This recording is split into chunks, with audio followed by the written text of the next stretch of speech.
The final design I'm going to show you is one that I like to call an abacus.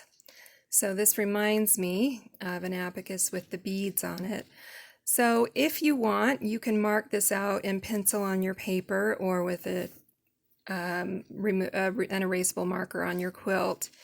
You would just do, say you're doing it horizontally, you would do horizontal, so those are vertical.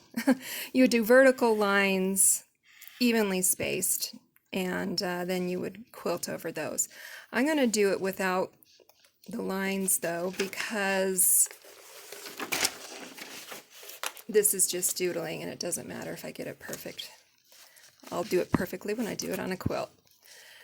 So for my first row, or for my first time doing this design, I'm going to keep my beads evenly spaced. So I'll start by drawing a short line with a circle attached, and then draw another, and continue the line up and do another circle. These are my beads.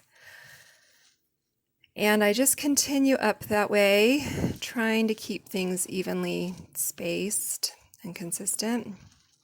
Then I'm going to come over and come down my next row and put a bead right here where there isn't one in the previous line.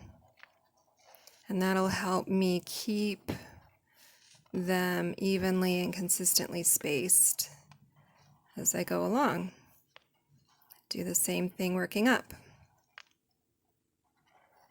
And I try to remember to alter the directions I'm going when I draw my circle beads so that they aren't all heavy on the same side.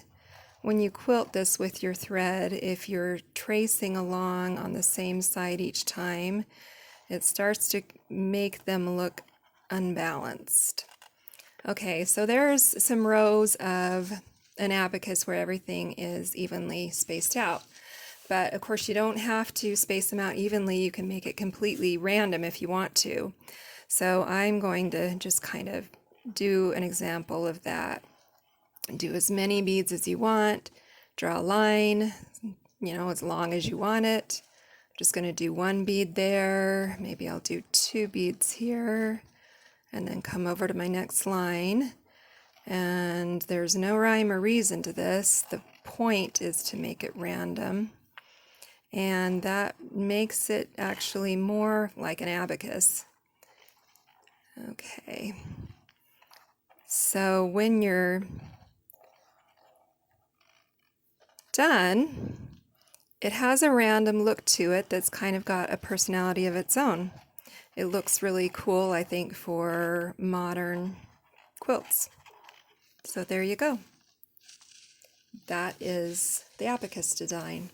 I'll see you back here for day 4, which is going to be leaves.